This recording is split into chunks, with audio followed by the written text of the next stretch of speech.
ejecutivas, los lóbulos frontales y las funciones ejecutivas nos van a permitir todas esas capacidades que controlan, regulan y planean nuestra conducta.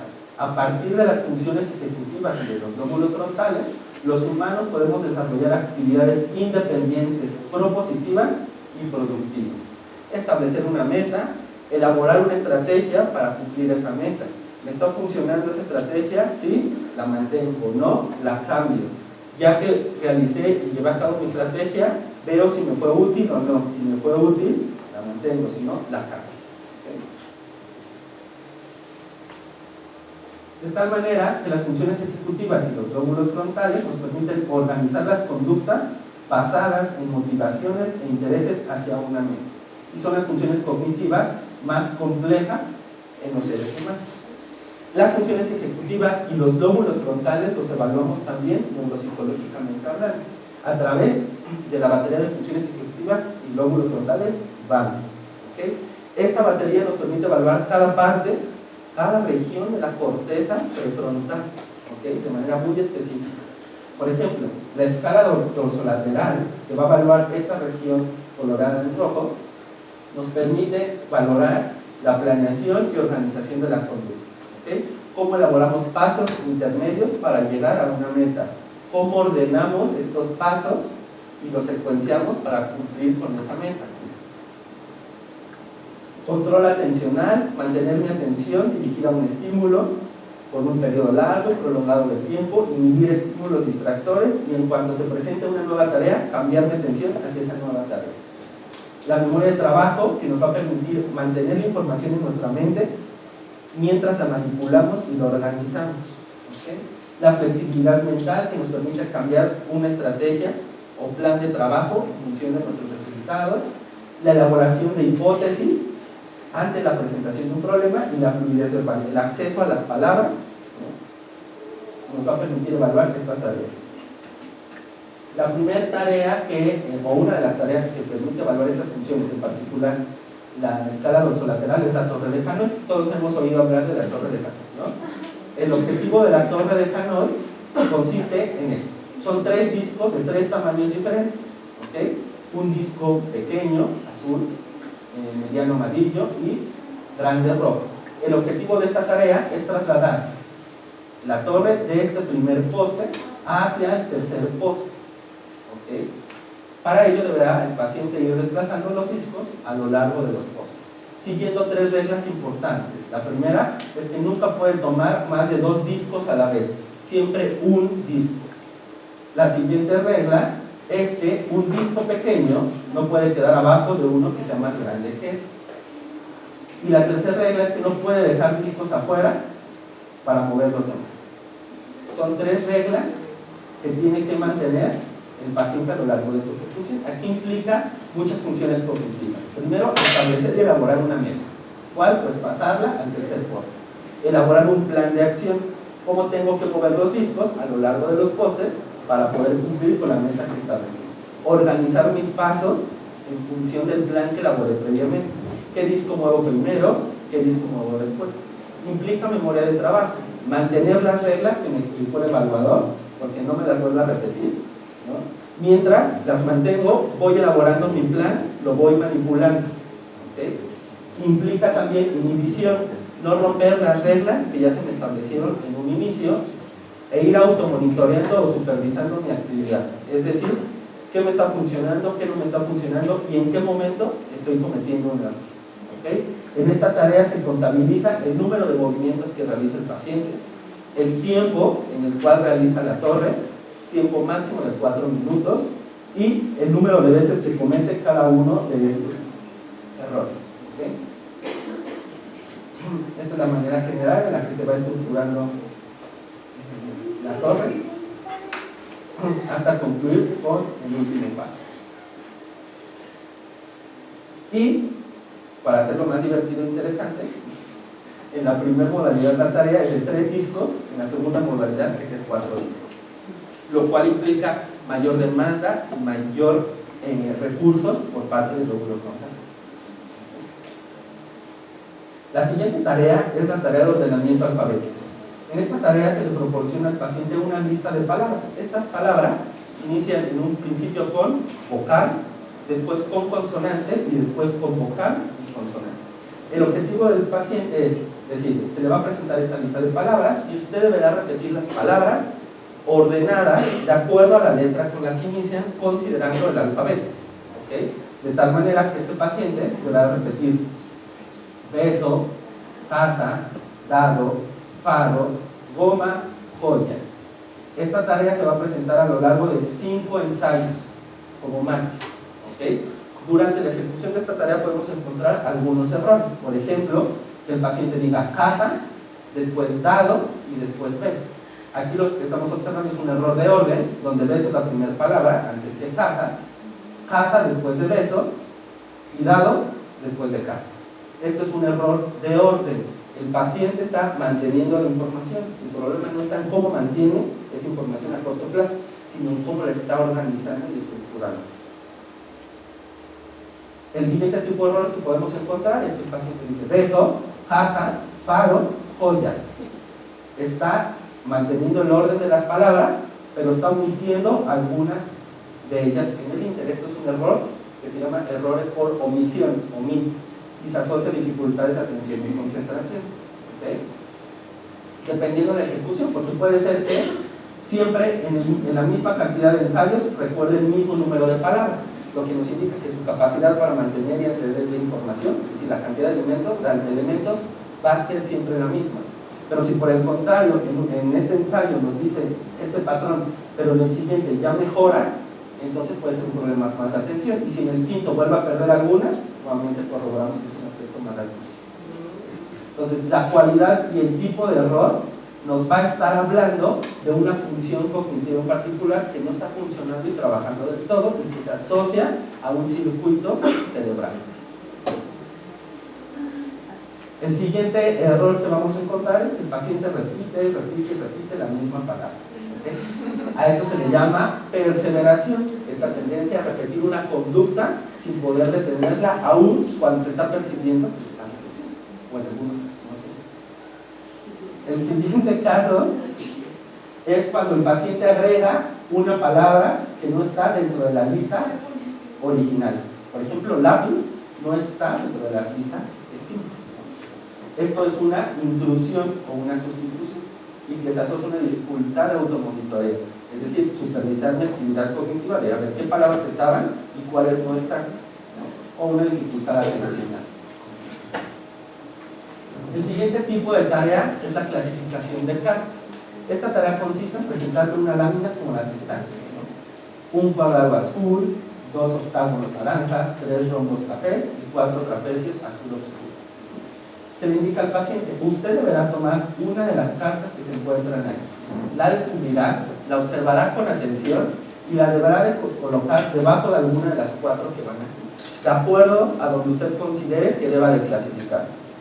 Independientemente, y yo le diré si fue correcto o incorrecto el lugar en donde la puso. ¿Okay? Independientemente de que haya sido correcto o incorrecto, usted deja la carta ahí y toma la siguiente de la baraja, considerando y tomando en cuenta lo que yo le dije previamente.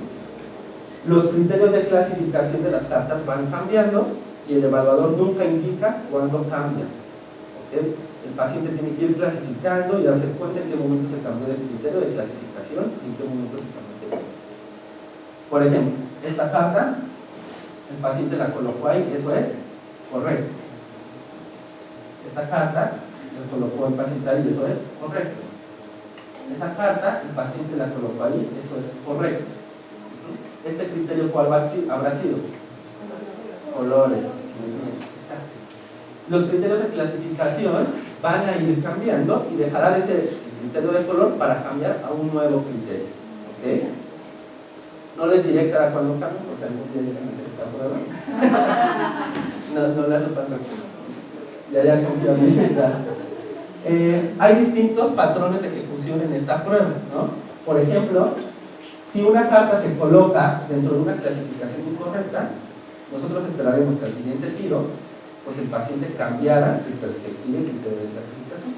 Pero puede ser que el paciente persevere en esa clasificación de manera continua. Esa es una perseveración. e indican alteraciones en la flexibilidad mental, cambio de estrategias asociadas a lesiones dorsolaterales del lóbulo frontal. O bien por el contrario, que después de una racha de aciertos, de pronto vuelva a cometer el mismo error. Eso es un error de mantenimiento, no mantiene su conducta dirigida a una meta con base en la retroalimentación positiva. Son distintos los tipos de errores y distintos los patrones de ejecución que nos va a hablar esta tarea. Claro, esta tarea nos va a dar el número de aciertos correctos que se va a comparar con una población normal. Pero la cualidad y el valor de esta prueba pues no radica precisamente en la cantidad de aciertos, sino en el tipo de errores que comete el paciente y que nos va a hablar de la función cognitiva afectada con problemas.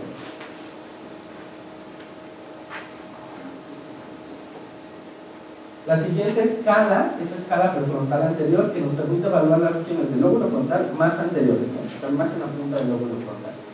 Esta escala nos permite evaluar la metacognición, entendida como esta capacidad que tenemos para monitorear y supervisar nuestra propia actividad cognitiva, nuestros propios procesos cognitivos, cómo los estamos llevando a cabo, cómo los estamos ejecutando. El automonitoreo, que implica detectar y corregir nuestros errores, y la abstracción y formación de conceptos. Estas funciones que corresponden a esta región del cerebro se evalúan a través de distintas escalas. Una de ellas es la clasificación semántica.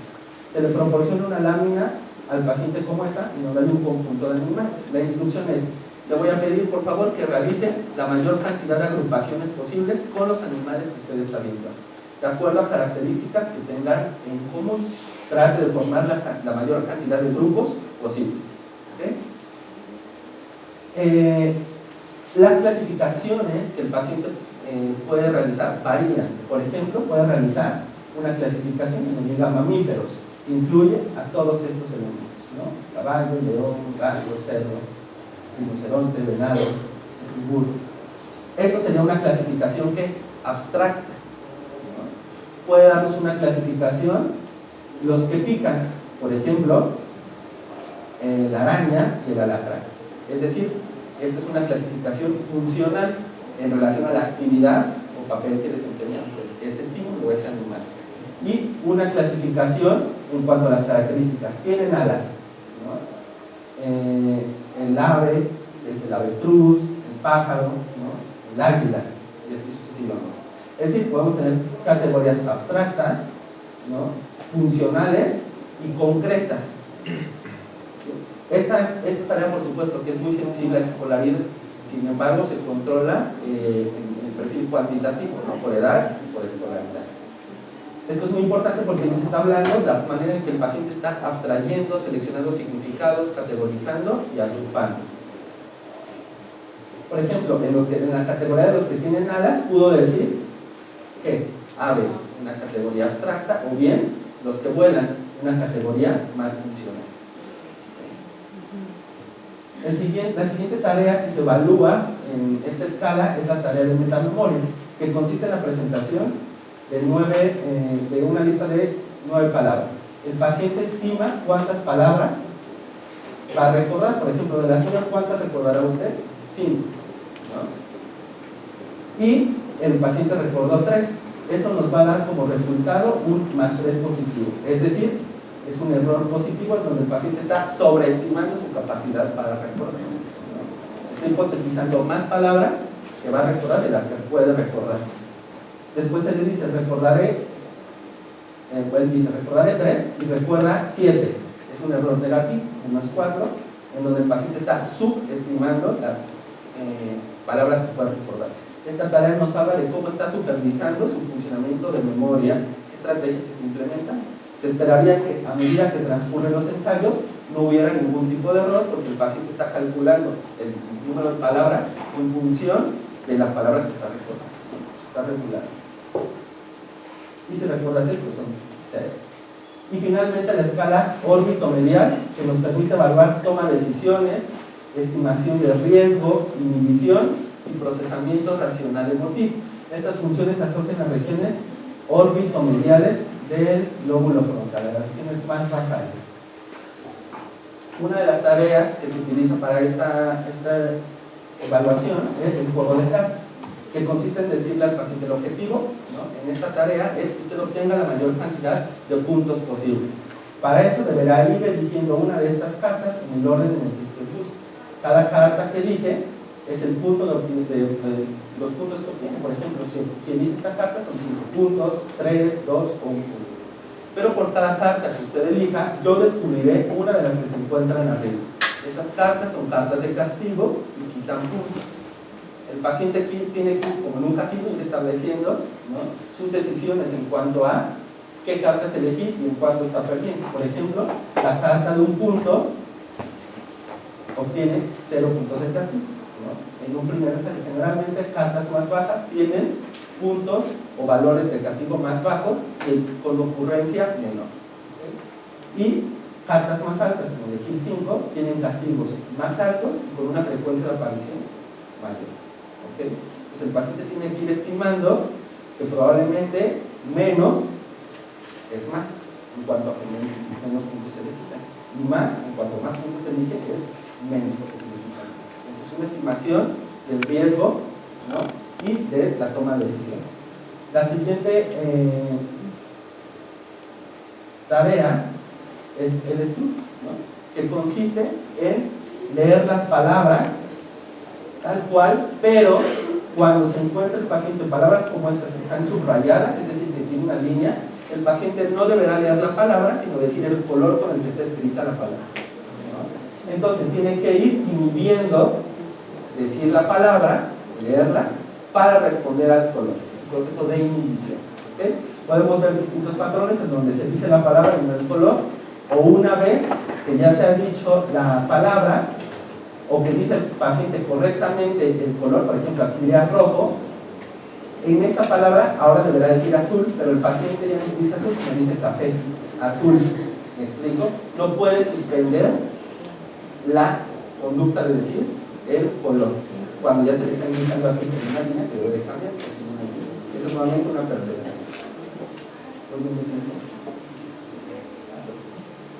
La siguiente tarea que se va a evaluar es la denominación.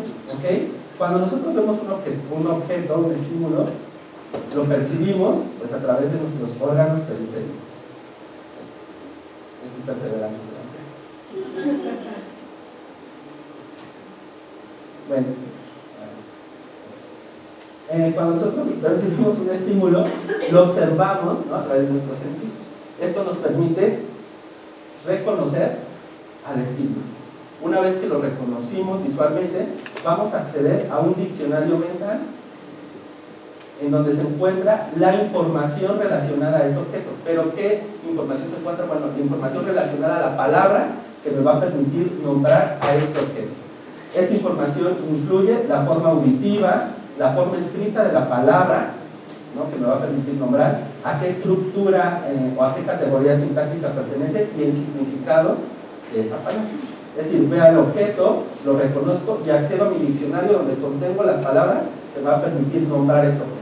De tal manera que digo, es una casa. ¿Okay? Esta función es la capacidad para acceder al léxico, a este diccionario y extraer o recuperar los nombres de las cosas. ¿Okay? ¿Qué pasa en un paciente con epilepsia? De manera normal, la denominación es un proceso altamente selectivo y nombrar a las cosas vivas es distinto de nombrar a las cosas no vivas. ¿Okay?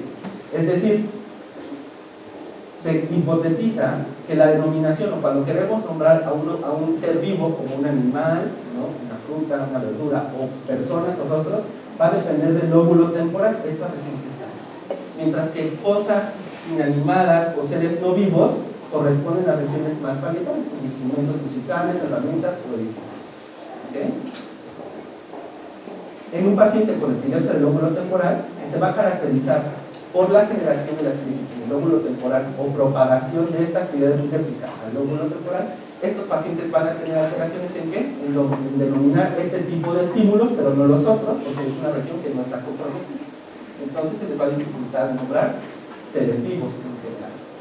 Y además, este sitio epiléptico, en pacientes que son refractarios al tratamiento, se convierte en un target, ¿no?, en un objetivo quirúrgico al recepcionar este sitio. De tal manera, al retirarlo o poner la cirugía. de tal forma que los pacientes postquirúrgicos se van a caracterizar por también tener dificultades en la identificación. Estos pacientes percibirían el estímulo visual adecuadamente, lo podrían reconocer, pero su dificultad radicaría en acceder al léxico o a este diccionario, ¿okay?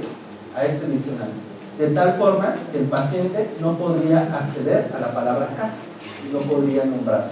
Esto se traduce en una dificultad para recuperar las palabras que permiten nombrar a una entidad o a un objeto, ¿okay? Y esto se traduce comúnmente con lo que conocemos como tener la palabra en la punta de la lengua, que sabemos qué es, para qué sirve, cómo funciona, pero la dificultad radica en nombrarlo exactamente, ¿okay? A esto se le conoce como anónimo. Y de manera general esta es la tarea que utilizamos en la clínica de epilepsia: estímulos vivos y estímulos no vivos o seres inanimados. ¿Okay? Son 62 estímulos en total. No sé si haya audio ahí.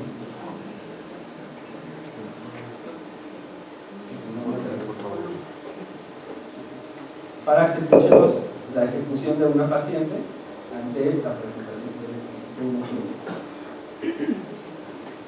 Sí, ya. ¿Y eso qué es? ¿A qué se parecía? ¿Cómo se llama? Pues, ¿cómo se llama? No me acuerdo. Pero tengo la lengua lo que... ¿Para qué sirve?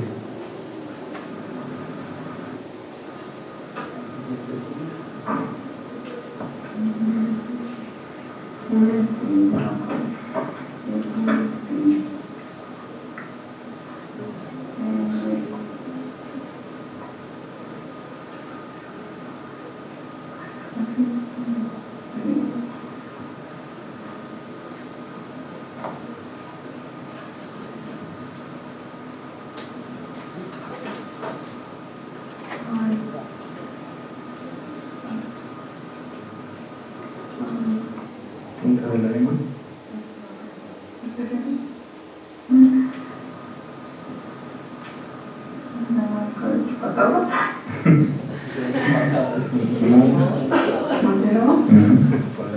Este es un ejemplo, ¿no?, que nos pone en evidencia esta dificultad para acceder al nombre del objeto, aun cuando lo está reconociendo, sabe qué es y para qué sirve, no puede extraer y sacar la palabra y nombrar, ¿no? Y finalmente, la prueba de escucha dicótica es una prueba que nos va a permitir, dentro de varias otras, conocer la lateralidad del lenguaje, es decir, que hemisferio izquierdo y derecho están llevando a cabo el procesamiento verbal y lingüístico.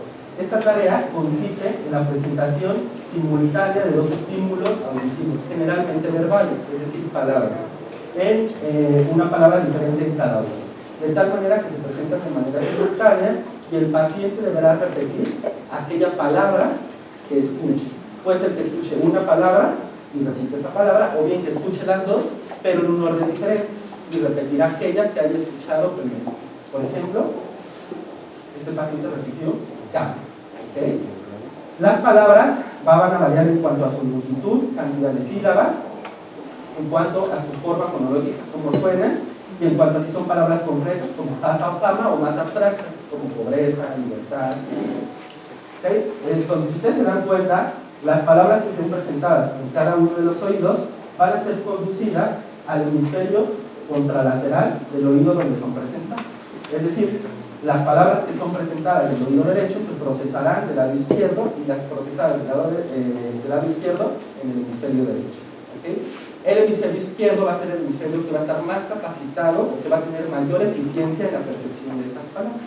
De tal forma que hipotéticamente, estadísticamente, va a ser el hemisferio que va a percibir la mayor cantidad de estímulos. No sé si pudieran apoyarme un poquito ¿sí?, para que escuchemos la prueba. This is a demonstration of Flip4Math. Gato. Mejita. Bueno, si ustedes se dan cuenta, se presentan y se escuchan dos palabras al mismo tiempo. Una de las dos palabras será, ya se puede decir.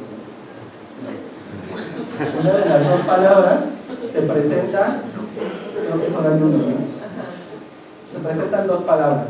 Una de esas dos palabras solo es percibida, o bien las dos. Por ejemplo, en este caso se presenta cama en el oído derecho y el paciente la reporta como cama y recibe un punto para ese oído. Pero después escucha libro y árbol. Pero escucha primero libro y después árbol y se puntúa para el oído donde se escuchó primero esa palabra. En este caso fue niño y la palabra que escuchó fue el oído izquierdo, donde se oye y puntúa en un punto para ese oído. Esto nos permite obtener puntuaciones. Por ejemplo, el oído derecho percibió 30% de los estímulos presentados.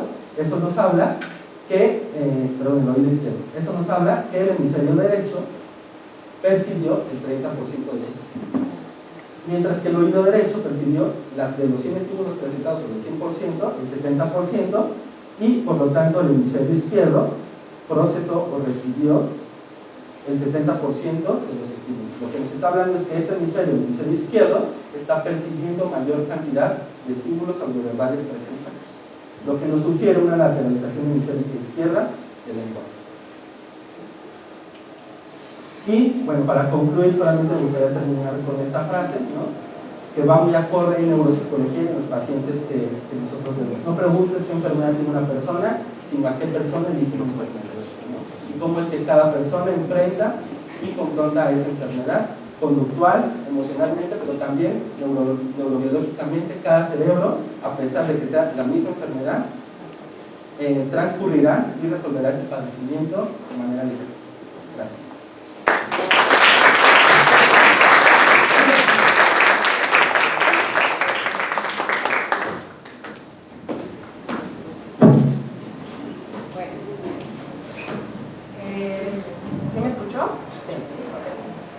Ahora yo les voy a hablar del reconocimiento de emociones en pacientes con epilepsia.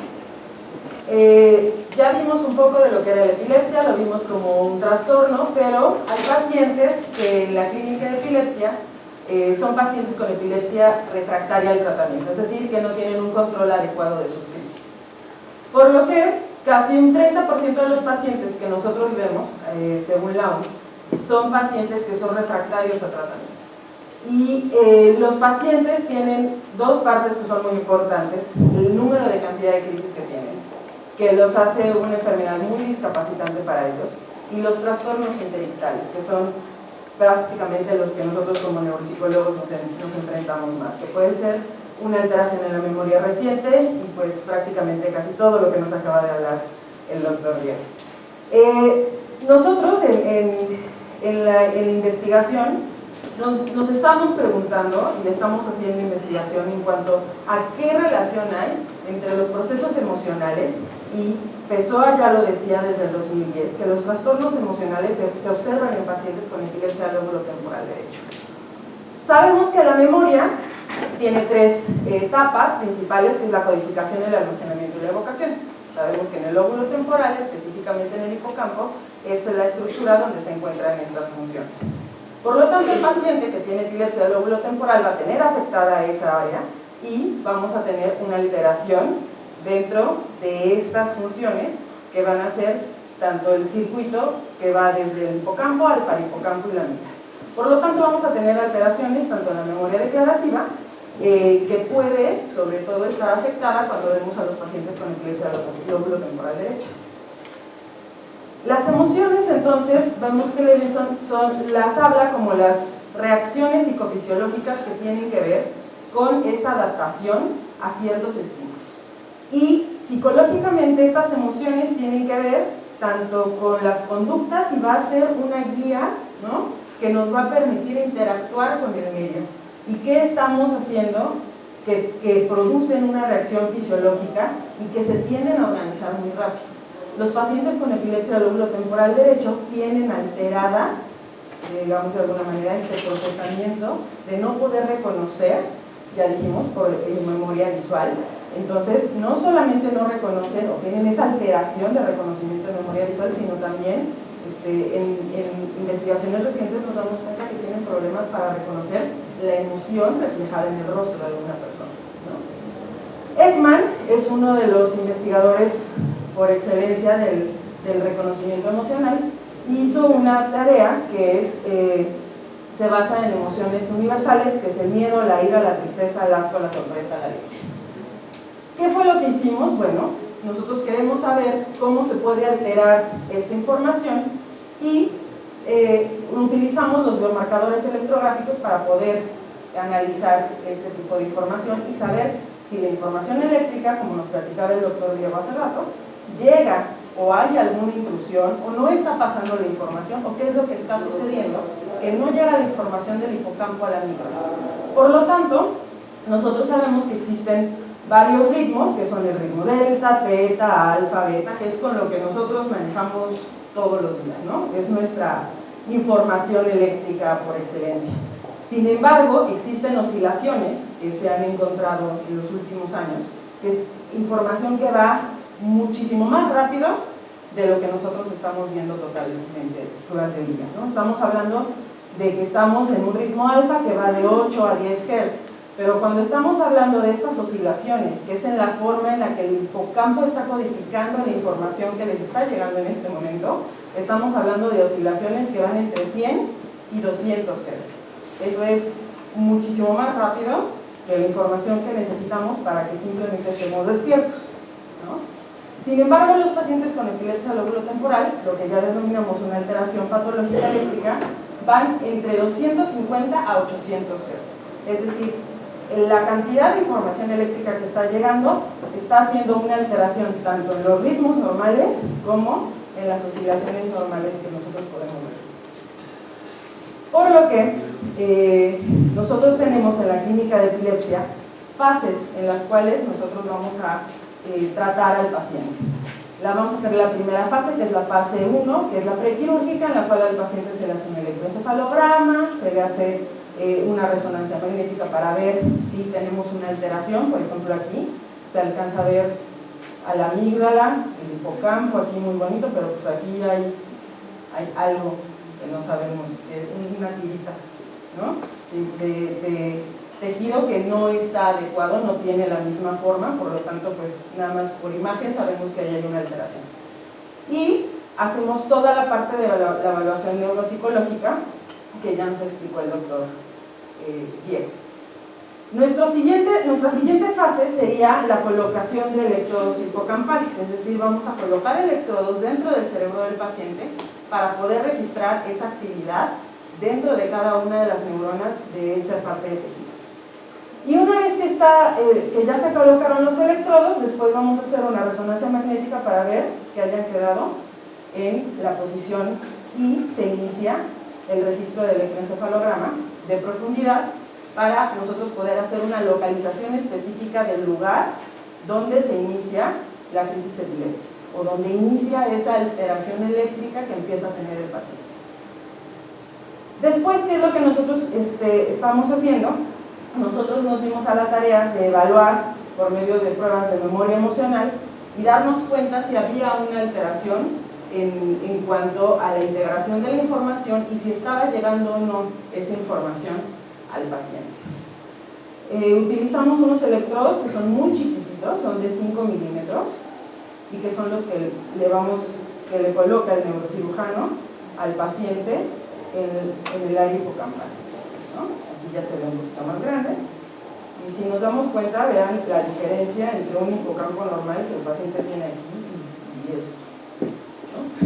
Y esto que está aquí. Esta me lo voy a saltar, pero es prácticamente la manera en cómo el doctor Velasco hace la colocación, pero lo voy a pasar bastante rápido para que no se vomiten. Lo vieron en clase.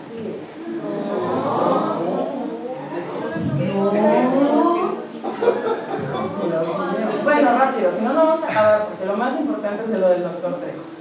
Entonces, después tenemos esta presentación en la cual nosotros vamos a hacerle un punto de fijación al paciente, es decir, lo vamos a querer distraer, queremos ver cómo está, si está reconociendo la imagen, y es lo que nos decía el doctor Diego, ¿no? O sea, le voy a presentar un estímulo, le voy a hacer un tiempo en el cual lo voy a distraer, va a hacer otra cosa, y después le voy a presentar otros 4 estímulos para ver si se acordaba o no se acordaba de él, ¿no?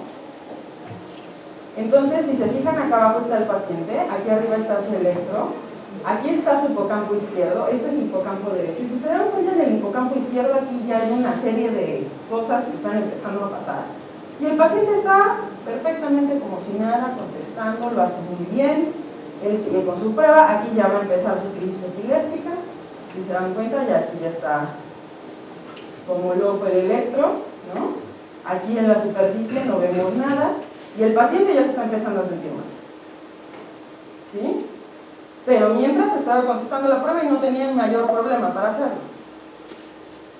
En cambio, si nos damos cuenta, cuando analizamos su tarea, vemos más o menos lo que estaba diciendo el doctor Diego a la hora de hacer la réplica de palabras, ¿no?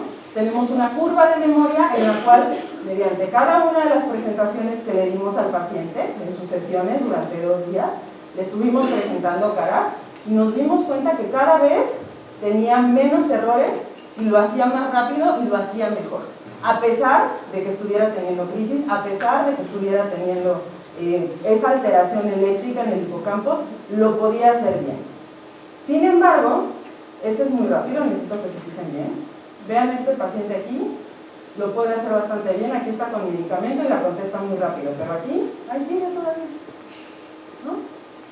No te puedes tardar más de 2 segundos en reconocer cuando me enojo o no me enojo, cuando me volteo y le enseño la cara y le enseño los dientes y que te des cuenta que el gesto que te está presentando el paciente es te voy a pegar, ¿no? En cambio la pobre si nos regresamos otra vez a que se pueda pasar otra vez, fíjense bien cuánto se tarda, ¿no? Ella está todavía, ahí la está pensando, la está buscando, no la encuentra.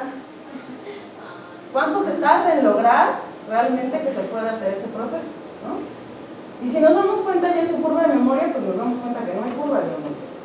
El paciente nunca logra aprender, el paciente sigue teniendo la misma cantidad de errores, lo sigue haciendo muy lento, por lo cual nos damos cuenta que el paciente con epilepsia lóbulo-temporal tiene una alteración a la hora de reconocer emociones en caras de otras personas.